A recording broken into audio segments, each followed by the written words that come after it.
When I was 8, my parents brought home a beautiful younger brother. He was very disobedient. I fed him candy, and he bit off half of my finger. I gave him a bath, and he pushed my whole head into the tub. I went to play games at Uncle Mike's, wanting to exchange the city's chocolates for him. He rushed in like a madman and tore a piece of flesh off Uncle Mike's leg. He said his home was in a very, very distant capital city. I didn't understand, but at night he cried into my pillow, soaking it. I thought he must be homesick. So I secretly took him out, stuffed all the candy I had saved into his pockets, and pushed him away. My parents' fists and sticks fell, and blood mixed with sugar water. I thought, maybe I should just fall asleep like this. He was really disobedient. He ran back, lay on top of me, his tears falling into my mouth salty and bitter. He held a kitchen knife to his own neck. If you beat her to death, I'll die with her. From then on, he never mentioned going home again. Until he turned 18, when black, shiny cars filled the front of the house. People wearing armbands took my parents away. A fragrant Miss Clara tearfully hugged my brother into a car. I knew he was going home. I held out the chocolate I had saved for half a year to him, but he threw the candy away and hugged me tightly, his voice trembling. Lily, come with me. I'll take you to the capital to find the swallows. The capital was so beautiful everywhere. The buildings were taller than mountains. I gaped, unable to see enough. My brother said it all belonged to his family. But there were no swallows here, and that beautiful Miss Clara kept pinching my palm with her long nails. I was a little scared and asked him softly, Noah, when can I go home? His face darkened, but his tone was gentle. My home is your home. We're never going back to that place. Miss Clara interjected shrilly. No, your father will never agree to adopt her. If it weren't for her human trafficking parents, would you have suffered in the mountains for 10 years? My brother said coldly. The couple was at fault, not her. But she's an idiot. Miss Clara waved a stack of papers. Severely mentally handicapped. A burden for life. What kind of impact would it have on your father if word got out?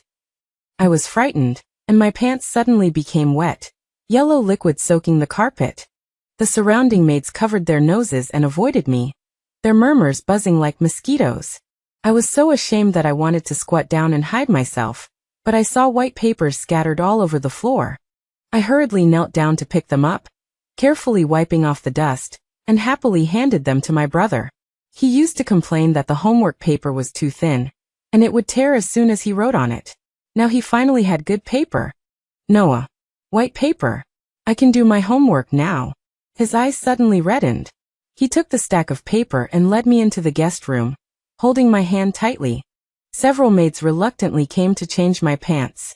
I held onto my waistband tightly, so they twisted my waist hard. So dirty. Let go. Tears came to my eyes from the pain, but I still remembered my brother's instructions. No one except him and me could touch my pants. The door was ajar, and my brother's cold voice came from outside. Miss Clara, you know better than anyone how you climbed into my father's bed and why I accidentally went missing back then. If you dare to slander Lily in front of my father again, I guarantee you and your precious son will get out of the Goo family together. Miss Clara's face was pale, and she ran out crying. The outside was completely quiet. I came out after changing my pants. My brother was sitting alone on the sofa, looking at me and sighing. My brother came home. Why isn't he happy? Later, my brother's father returned. They stayed in the study for a long time. When my brother came out again, he had red handprints on his face. He locked himself in his room and didn't eat again. I was terrified and trembled all over. Before, when my parents said I was disobedient, they wouldn't give me food. My brother would secretly bring me his food, going hungry for a week, and finally fainted. I ran to tell my parents, but they beat me up, saying I had starved my brother to death. After he woke up, no matter how I begged, he still clenched his teeth and didn't eat anything. Until my parents finally brought me a portion of food as well. Only then did he open his mouth towards me, wanting me to feed him. I secretly slipped into his room with a small bread I had hidden during dinner, anxiously wanting to stuff it into his mouth. But his eyes were red. He hugged me, and hot tears fell into my neck. Lily, it's true that having a stepmother means having a stepfather. No one cares about me here. I only have you. They can't tolerate you, and they can't tolerate me. I couldn't understand those complicated words, so I just wiped his face with my sleeve. Let's move away, he suddenly said. Isn't this our home? As long as I'm with Lily, anywhere is home. He took me and ran away secretly. We huddled together for warmth under the overpass, living there for 3 whole days. My brother's father finally compromised, agreeing to let me stay. But Miss Clara said I was covered in germs and wasn't allowed to touch anything, only allowed to stay in my room. My brother came every night to hold me to sleep, whispering, "I'm sorry" to me. I didn't understand. Although there were no swallows here, I was very happy as long as I had my brother. But later, he went to college and was very busy every day. That pretty girl named Sophia started following him around. The maid said that was my brother's fiancée. I didn't understand what a fiancée was. They laughed and said, "It's the bride, someone you sleep and eat with every day." I asked, "Am I my brother's fiancée too?" My brother suddenly smiled, shook his head and said, "It's not the same." I pressed him on how it was different, but he suddenly darkened his face. His eyes were very strange. From then on, he never came to hold me to sleep at night again. I could only watch through the window as he and Sophia sat together on the garden swing reading, feeding the fish by the pond, and walking with the fluffy puppy. I also wanted to go out. I missed my brother so much. But once, Sophia suddenly saw me by the window and fell to the ground in fright, pointing at me and saying there was a ghost. I panicked and ran out, almost getting hit by a car. My brother was very angry. The clothes hanger landed heavily on me. "Why did you run around? Why don't you listen?" Finally, the only window was covered with black cloth. I couldn't see anything anymore. The maid stopped giving me food, and I was dizzy with hunger. Until the day of my brother's engagement, I was released. He pulled me aside, looking at my emaciated face. A trace of guilt flashed in his eyes, but his tone was as cold as ice. "Today is my and Sophia's engagement banquet. Just watch quietly, understand? Don't grab food with your hands. Call a maid if you need to go to the bathroom." My brother forgot again. The first time I ate with Sophia, I didn't know how to use a knife and fork. I remember he said I should leave a good impression on her. I was so hungry that I drank juice while secretly stuffing food into my pockets, wanting to take it back to my room to eat. The urge to pee suddenly struck, and I hurriedly said I needed to go to the bathroom. Miss Clara grabbed me sharply. "What's bulging in your pockets?" She suddenly screamed. "We provide you with food and clothing, and you still want to steal things." During the struggle, the food in my pockets scattered all over the floor. I felt a heat between my legs, and yellow liquid dripped down my calves. The surroundings were instantly silent. The guests covered their mouths in horror and backed away, their eyes full of disgust. The air was filled with a fishy smell. Sophia's face turned pale instantly. She covered her nose and gagged, running out without regard for etiquette. My brother hurriedly chased after her, and it took a long time before he came back. He looked at the mess on the floor, his eyes empty, and said wearily, "I beg you, can't you be normal?" From then on, I learned to use a knife and fork until my hands bled, and I could go to the bathroom by myself. I nodded obediently. He didn't look at me again, turning around to hold Sophia and chat and laugh with the guests. My brother looked very tired, but he was laughing so happily. I was really happy for him. Nathan suddenly whispered from behind, "Brother Noah hasn't eaten all day. If you give him a piece of cake, he'll definitely be happier." My eyes lit up. I remembered when Zhuang in the village made me kneel on the ground and bark like a dog, and then gave me a bite of cake. I knelt until my knees bled, barking for a long time, and finally brought the cake to my brother like a treasure. He stared at the cake, and insisted that I eat it first. I smiled, wiped my mouth and said I had already eaten. Only then was he willing to open his mouth. Cream stuck to his lips, making him squint his eyes sweetly. But the next day he came back from school and flew into a rage. He pushed me crying, scolded me for being shameless and having no self-respect. He said he didn't have a sister like me. But the next second, he turned around and ran out, digging up wet herbs from the riverbank and applying them to my knees, his eyes red. He glared at me fiercely. "I hate eating cake the most. If you dare give it to me again, I'll beat you to death." I looked at his trembling hands and couldn't help but laugh.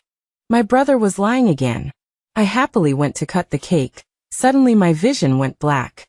The whole person fell into the cake, and the champagne tower collapsed, hitting me hard, and shards stuck into my flesh. Sophia screamed and jumped away. She was disfigured by the cake, and her gorgeous red dress was covered in cream. Her eyes were red as she looked at my brother. Noah, didn't you say she would behave herself? Why did you let her ruin my engagement party? She covered her face and ran out. My brother's face was terribly cold. All I could think was, Noah will be happy if he eats the cake.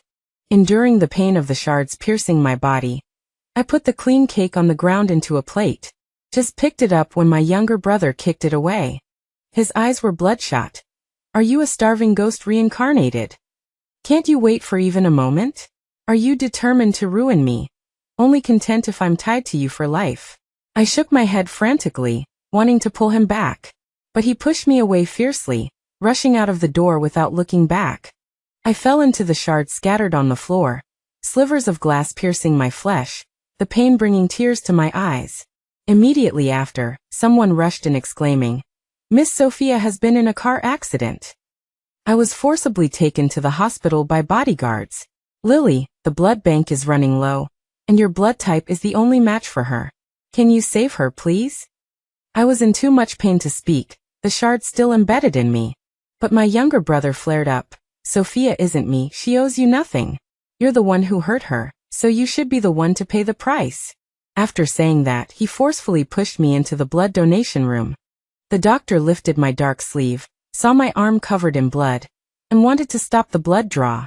I copied the people in TV dramas, kowtowing and begging, I'm willing. It's my fault, I'm not afraid of the pain. After a series of tests, the doctor's expression was grave. Miss Lily, you have a tumor in your brain, and it's already starting to turn malignant. I didn't understand. He sighed. That is to say, you only have 2 months to live. That sentence I understood. My younger brother had said that death meant going to a place very, very far away, even further than a swallow could fly. But he also said that swallows would return in the spring. After donating blood, I wanted to tell him that I was going on a long trip, and that he should remember to come and pick me up in the spring. Sophia woke up. He didn't wait for me to speak, anxiously pushing me aside to comfort her. My head was spinning, and I knelt on the ground. The hospital room door was ajar, and Sophia's sobs drifted out. I said I didn't mind her living with us after marriage, but I didn't say I'd give up my life for her. The fine clothes and delicious food these past few years, that debt has long been repaid. Because you protect her, Uncle is even going to give Nathan the inheritance that originally belonged to you. I've been yielding step by step for you, but have you ever considered my feelings? Do you know how people are laughing at me? A fool. How much more are we supposed to accommodate her? My younger brother's voice was hoarse. She wasn't like this before. It was all to save me. No matter how I repay her, I can't give her back a normal life. Sophia was silent for a moment. Without you, her fate would be thousands, even tens of thousands of times worse than it is now. If she wasn't sold off, she'd be tortured to death. Send her to a sanatorium. There are people to take care of her. She won't be mistreated.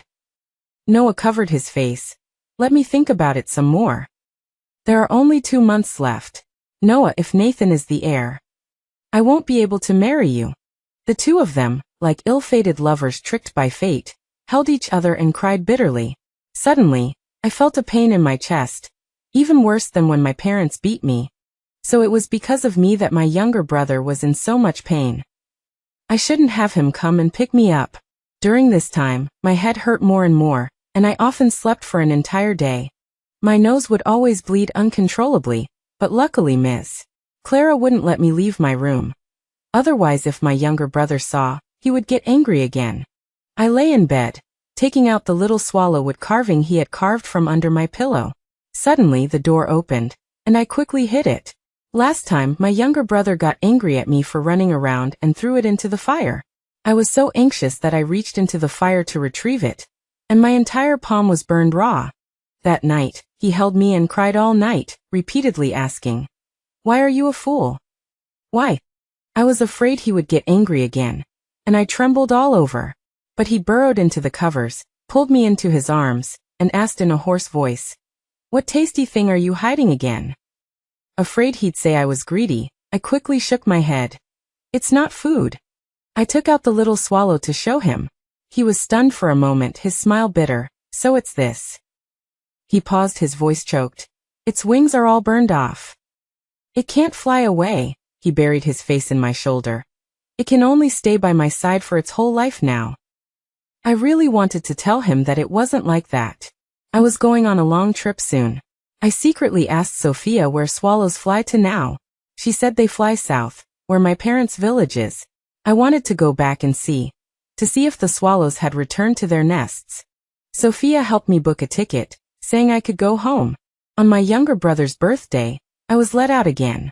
I put all the different kinds of candies he loved into a glass box and quietly placed them in his room. At the banquet, Sophia asked me in a low voice, "Do you want Noah to be happy?" I nodded vigorously.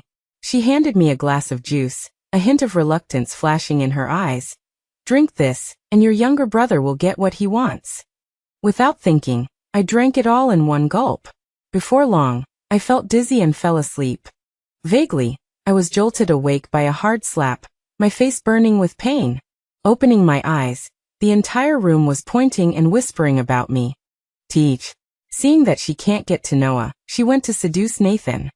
Didn't they say she's a fool? I think she's more cunning than anyone. My head was heavy, and I couldn't understand what they were saying. I only saw my younger brother holding a torn dress, his eyes bloodshot, his voice trembling. "Is this the birthday present you prepared for me?" No, my younger brother was mistaken. The present was clearly in his room. I wanted to get up and pull him to find it, but I realized that I wasn't wearing any clothes. Nathan next to me was also naked, his face flushed red, and he slapped me, the blow making my throat taste like blood. "You still have any shame? You dared to drug me." I forced down the blood in my mouth, watching him struggle to reach for his pants. I remembered Miss Clara saying that younger brother Nathan wasn't in good health, and that I should go along with him. So I reached out to help him get his pants, wanting to help him put them on. But my younger brother suddenly grabbed my hair, his eyes wide with rage. "How fucking cheap can you get? Huh?" The pain brought tears to my eyes, and Nathan spat on me with a curse. "Slut." My younger brother roared and pounced on him, punching him in the face until it was covered in blood. Everyone in the room was in chaos. In the end, younger brother Nathan was taken away in a white car. I was dragged into a small dark room, hearing my uncle's cold voice outside the door. "One last chance, get rid of this woman. She only has the intelligence of an 8-year-old. How could she possibly drug Nathan? He must have intended to rape her." Slap. A slap landed heavily on my younger brother's face. "You've already lost your mind because of her. Today you can break Nathan's nose. Tomorrow are you going to kill someone for her? If you don't get rid of her, I have ways to make her disappear." The door suddenly went silent. The next day, my younger brother came to find me, his eyes swollen. He stuffed me into a car, put a key and a card in my hand, his voice terribly hoarse. "I bought you a small courtyard in the south of the city. Don't ever come back." I couldn't help but let big tears fall, his hand recoiling as if burned. "Enough. Sophia is right, I've already paid you back everything I owed you." I shook my head, wanting to return the key and card to him. "Younger brother, I'm going home." He was stunned for a long time, then suddenly roared hysterically, "Fine. Go home then. Don't ever come back." He slammed the car door shut, completely separating us. In the car, I watched his figure get further and further away. Reaching into my pocket, I felt the ticket that Sophia had secretly slipped to me. I said softly to the driver in front, "Uncle, please take me to this station." The uncle looked at me through the rearview mirror, shaking his head with a complex expression. "I can't. Young master only instructed me to take you safely to the small courtyard." No matter how much I begged, he was unmoved. The courtyard wasn't big or small, and an auntie warmly welcomed me in. At first, she treated me very well, cooking delicious things for me in various ways, but she didn't allow me to go out. Later, as time passed, no one came to see me. The auntie's attitude gradually cooled, occasionally throwing a few steamed buns in, glancing at me. "You're not some young miss. If you want to eat something, make it yourself." I was so hungry that I couldn't bear it anymore, so I mustered the courage to go into the kitchen. But I don't know what I knocked over, and the flames suddenly flared up, instantly igniting the curtains. My younger brother had said that if there's a fire, you have to run immediately. I hurriedly grabbed the little swallow wood carving from under my pillow and rushed to the door. But the door was locked, and I cried and beat on the door, but no one answered. The thick smoke choked me and I collapsed to the ground, the flames licking at my heels, making a crackling sound. If my younger brother saw me like this, he would get angry again. I slapped myself hard twice, forcing myself to crawl to the window. The moment I smashed the glass with my head, I lost consciousness. When I woke up again, all I saw was white. My younger brother was sitting in front of the hospital bed, wearing formal attire. Seeing him, I couldn't help but raise the corners of my mouth. I finally saw my younger brother again. The police next to him were sternly reprimanding him. "You're Miss Lily's guardian, right? How could you lock a mentally disabled person with low intelligence alone in a room? Do you know she almost burned to death?" I was stunned for a moment, desperately shaking my head, wanting to explain. But he seemed to have lost his soul, his bloodshot eyes staring blankly at me, his voice exhausted. "What exactly do you want me to do, to let me go? Am I your dog? Lily, you've always hated me, haven't you? Regretting why you helped me." "I regret it too. I should have died back then. My younger brother always said things I didn't understand. If he died, who would come to pick him up in the spring?" I wanted to correct him, but my throat hurt as if it was being stabbed with needles. The doctor next to me explained. "The patient inhaled too much smoke in the fire, and her vocal cords are moderately burned." My younger brother suddenly turned his head. "She can't talk anymore? With proper care, there's a chance she can recover, but there will be a permanent hoarseness as a consequence." I looked at him urgently with my eyes, and he understood my question with just a glance. "You won't be able to talk or sing anymore." I was stunned for a long time, opening my mouth and trying to make sounds. "Ah! Ah!"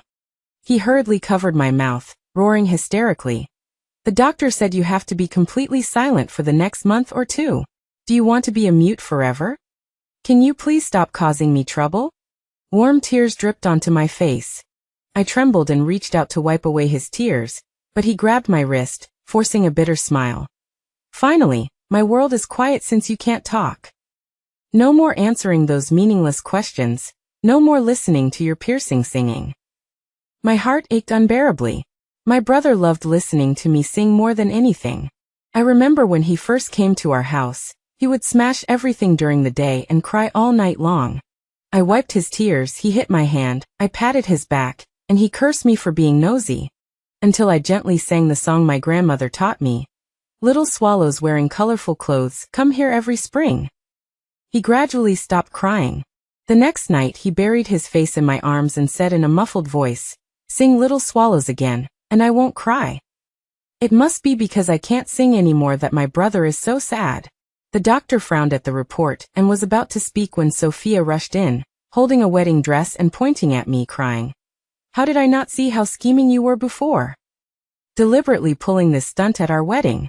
You just want him to feel guilty, so he'll be trapped by your side forever, right?" Sophia said that as long as I was still in the capital, my brother would never be happy. I didn't want my brother to be unhappy. I looked at her and my brother and smiled. Mimicking the words she had taught me, I endured the pain in my throat and squeezed out each word. "Yes. Yos. Me. He can forget about ever being happy." My brother gripped my wrist so tightly, it felt like he was trying to break it, causing me to shrink back in pain. But I still smiled and continued. "You are only fit to be like a dog by my side." He finally lost control completely, his voice hoarse as he roared. "I've humbled myself for you for over a decade. I don't owe you anything anymore. Get out. I never want to see you again." He dragged me out, pulling my hair roughly. The doctor followed urgently behind. "Miss Lily, besides the burns, there's also..." His words were cut off by the door slamming shut. Sophia followed closely beside him, softly coaxing, "Send her to the nursing home controlled by my family. I know you can't bear it. But please don't even think about bringing her to our marital home, okay?" My brother seemed to have been drained of all his strength, His back slowly curved down, and he gave a heavy mm. He shoved me into the car, never daring to look me in the eye. As he was about to leave with Sophia, a crowd of reporters swarmed over. Mr. Gu, did you leave the wedding to come to the hospital for your adopted sister? Is it true that you have an ambiguous relationship? Is Miss Sophia aware? Noah pursed his lips, not saying a word. Sophia gracefully held his arm and smiled at the camera. Everyone is joking. My husband is upright and honest. How could he be involved with someone with intellectual disabilities? It's all just repaying a debt from back then. Escorted by bodyguards, they broke through the crowd and returned to the wedding. The MC's voice echoed in the grand hall. Mr. Noah, are you willing to take Miss Sophia as your wife? In good times and in bad, in wealth and in poverty, in health and in sickness, to love her, to be faithful to her, until the end of your life. Sophia gazed at him, but caught a glimpse of a tenderness in his eyes that wasn't meant for her. The MC asked again, Mr. Gu, do you? She trembled and squeezed his palm tightly. He winced and snapped back to reality, finally slowly opening his mouth. I do. A burst of cheers erupted throughout the hall. Every part of this wedding was perfect and flawless, quickly overshadowing the negative press on social media. Father Gu nodded in satisfaction. It should have been like this from the start. Follow the path I've paved for you. Settle down and start a family, and let the past be the past. Don't disappoint me again. On their wedding night, Noah sat expressionlessly on the edge of the bed. Sophia's attempts to seduce him were met with no response, and she finally deflated. Even if you refuse to admit it, you actually love her, right? But people like us can never live according to our own wishes. Forget her, and live the life we're supposed to live. Even if it's just to complete the task. It's the best ending for you, for me, for her. He didn't say a word, retreating into the bathroom to smoke cigarette after cigarette. In the haze of smoke, he remembered being 15 or 16, learning to smoke a water pipe like the adults at the village entrance. Every time she smelled the smoke, she would wrinkle her little face, thinking he hadn't learned to bathe yet, and without explanation, she'd push him into the basin and scrub his back without any reservations, just like when they were kids. Back then, her clear eyes would wander over his body, and he'd blush saying, "Do you know that if you look at a man's body, you won't be able to get married?" That wasn't true. Lily was beautiful, and even if she was an idiot, there were plenty of people willing to pay money to buy her as a wife. But he chased away every matchmaker who came to the door with a stick. She was bewildered at the time, not understanding what he was saying at all. He lowered his head, his voice so soft it was unclear who he was saying it to. "It doesn't matter if you can't get married. I'll marry you." I was sent to a white room with soft walls all around. The only window was sealed, leaving only a few small holes for ventilation. But every day, I could go out for a few hours. There were many people there dressed in blue and white striped clothes, just like me. There was an aunt who always wore 2 braids and stood on the table reading poetry every day. There was also a grandfather who liked to smear food on the walls to paint. But the person I met most often was the little boy who didn't know how to use chopsticks. He always ate with his hands, getting rice all over his face. I squatted down beside him, took his small hand, pried open his fingers one by one, and put the chopsticks in his hand. "You have to hold it like this," I demonstrated in a hoarse voice. "My brother taught me." But as I was teaching him, tears uncontrollably fell into his rice bowl. He overturned the bowl as if startled, screaming and crawling under the table. I reached out to pull him out and gently patted his back. He bit my wrist, biting hard. I gasped in pain, but still hummed that familiar tune in a hoarse voice. Little swallows wearing colorful clothes. His teeth slowly loosened, and he leaned against me, obediently picking up the chopsticks. The nurses here are very gentle, often slipping candies under my pillow. But my stomach felt like it was blocked by a stone. I would throw up whatever I ate. I collected all the colorful candy wrappers and hid them under the mattress. On the first day of snow, the little boy excitedly pulled me to the yard. Snowflakes fell on his open palm, and he tilted his head back and opened his mouth to catch them, squinting happily. "Sister, it's sweet." I also tried it like him. It was cold, but there was no taste. What a silly child. I took out the last 2 candies from my pocket, unwrapped one and fed it to him. and carefully wrapped the other one up. I'd save this one for my brother. He's always loved sweets. In a daze, Sophia came. She sat by my bed, dark circles under her eyes. Sister Lily, she said softly. Just think of it as my being sorry to you. Leave the capital and go back home, okay? I didn't have the strength to speak, just nodded. I still wanted to go back and see if the swallows had returned to their nests since it was so cold. The car started slowly in the snow. I leaned against the window, watching the snowflakes dance outside. My eyelids grew heavier and heavier, so heavy I didn't want to open them anymore. I don't know how long it was, but the car suddenly stopped. My aunt impatiently shoved me out of the car. I carried the several bags of buns that the nurse had secretly slipped to me and slowly walked into the village. The dirt road was still the same. Several people squatting by the door sunning themselves craned their necks. Oh, isn't that Lily? That silly girl from the old Young family? Didn't that city boy take her to enjoy the good life? Why did she come back looking so disheveled? My head buzzed as I listened. I covered my ears and ran home, pushing open the creaking wooden door. The first thing I saw was the swallow's nest under the eaves. I frantically brought a ladder and climbed up, trembling, to take a look. It was empty, nothing there. I burst into tears, unable to stop them from flowing. Why hadn't the swallows come home yet? Had they lost their way? The ladder suddenly shook, and I fell backward. My chest felt like it had been hit by a stone, and I coughed up a large mouthful of blood. In a haze, I heard a clear laugh in my ear. Silly Lily, you have to fit the ladder into the groove. A boy was dangling his legs from the eaves. When the swallows lay eggs next year, I'll get them for you to play with. We'll raise a nest of swallows, okay? Okay. I swallowed the mouthful of blood and answered in a hoarse voice. I struggled to get up, the back of my head throbbing. I reached out and touched it, and pulled down a handful of dry, yellow hair. On the first day, I barely managed to clean up the house, but my nose kept bleeding, and drops of blood fell on the dirt floor. I had to scrape off those dark red marks with my fingernails little by little. On the second day, I rummaged through the bottom of the box for my brother's Chinese textbook. There was a page that he had repeatedly taught me to read for a whole year, with a picture of a bespectacled teacher on it. He always rubbed my hair and praised me.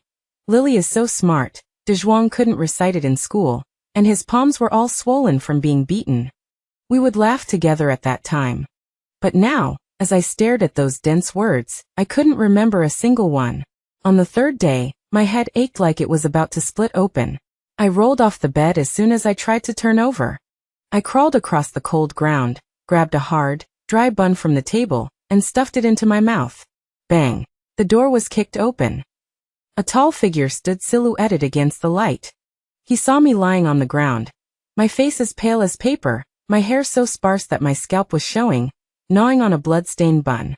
His legs went weak, and he knelt straight down on the threshold, crying loudly like a child. I squinted my blurry eyes and asked softly, "Is that Noah?" He lunged forward and hugged me tightly, trembling all over. "Why didn't you tell me you had a brain tumor? Did you have to make me owe you until I die? How could your heart be so cruel? Let's go. I'll take you to the capital to see a doctor right now." He wanted to pull me up, but found that I was as light as a fallen leaf, that the wind would blow away into the sky. I shook my head. "I don't want to go anywhere. I'm just sleepy." He wouldn't listen and picked me up in his arms. Hot tears splashed on my face. As he passed under the eaves, I tugged on his sleeve. "Noah, will you help me check if the swallows have returned to their nest?" He froze, his eyes red as he gently placed me on the bench in the yard and nimbly climbed the ladder. After a long time, he turned back and forced a smile. "They're back. The swallows have all returned." I finally breathed a sigh of relief and slowly closed my eyes. "Lily." His voice trembled as he warmed my icy feet in his arms. "The swallows really are back. Open your eyes and look. If you don't go back, I'll stay here with you. Next year we'll still collect swallows' eggs together, okay?" I suddenly remembered that text from school, and asked him to teach me to read the last part one more time. He stroked my head, a few strands of hair slipping through his palm, and began, choking back tears. "When the swallows leave, they return again. When the willows wither, they turn green again. When the peach blossoms fade, they bloom again." I followed, reciting intermittently. But, wise one, tell me, our days, why do they never return?